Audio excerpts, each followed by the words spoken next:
മമ്മൂക്കയുടെ ടർബോ 4-ാം വാരത്തിലെത്തുമ്പോൾ മികച്ച പ്രേക്ഷക പിന്തുണ നേടി തിയേറ്ററുകളിൽ ഇപ്പോഴും ഹൗസ്ഫുൾ ഷോകളുമായി മുന്നേറുകയാണ്. ഇപ്പോൾ സിനിമാ ലോകം ചർച്ച ചെയ്യുന്നത് ടർബോയുടെ കളക്ഷനെ പറ്റിയാണ്.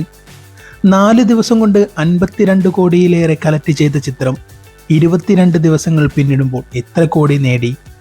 മമ്മൂട്ടി കമ്പനിയും വേഫെയർ ഫിലിംസും ഇതുവരെയായിട്ടും ടർബോന് കിട്ടിയ ഫൈനൽ കളക്ഷൻ പുറത്തുവിട്ടിട്ടില്ല. ട്രൂത്ത് ഗ്ലോബൽ ഫിലിംസും ഇതിൻ്റെ ഒഫീഷ്യലായിട്ടുള്ള അനൗൺസ്മെന്റ് നടത്തിയിട്ടില്ല. മമ്മൂട്ടി ആരാധകർ വളരെ നിരാശയിലാണ്. 100 കോടി ക്ലബിൽ ഇടം നേടും എന്ന് ഉറപ്പിച്ച സിനിമയാണ് ടർബോ. ഇതുവരെയായിട്ടും എത്ര കോടി നേടി എന്നതിൽ ഒരു സ്ഥിരീകരണവുമില്ലാത്തതിനാൽ മമ്മൂട്ടി ആരാധകർ വളരെ വിഷമത്തിൽ തന്നെയാണ്.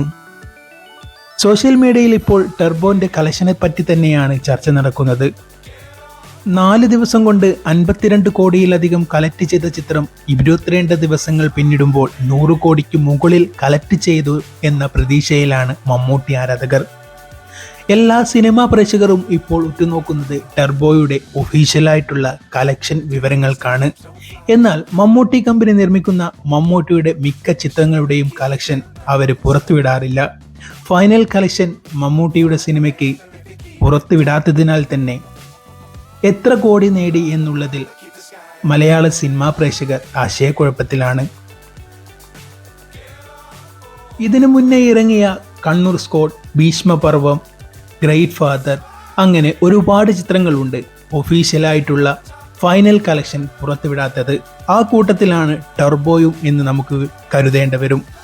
അല്ലെങ്കിൽ 100 കോടിയായാൽ മമ്മൂട്ടി കമ്പനി ഒഫീഷ്യലായിട്ട് തന്നെ 100 കോടി ക്ലബിൽ ഇടം നേടിയതായി അറിയിക്കും എന്നുള്ള വിശ്വാസത്തിലാണ് സിനിമ ആരാധകർ. നിങ്ങളുടെ അഭിപ്രായത്തിൽ ഈ സിനിമ മികച്ചതാണോ? ടർബോയോടൊപ്പം തിയേറ്ററുകളിൽ നിറഞ്ഞാടുക തന്നെയാണ് പൃഥ്വിരാജ് സുകുമാരൻ്റെ ഗുരുവായൂർ അമ്പലനടയിലും ബിജു മേനോൻ ആസിഫ് അലി ഒന്നിച്ച തലവനും കൂടാതെ മന്ദാകിനി എന്ന കൊച്ചു ചിത്രവും. എല്ലാ ചിത്രങ്ങൾക്കും മികച്ച പ്രേക്ഷക പിന്തുണയാണ് തിയേറ്ററുകളിൽ നിന്ന് ഇപ്പോൾ ലഭിക്കുന്നത്.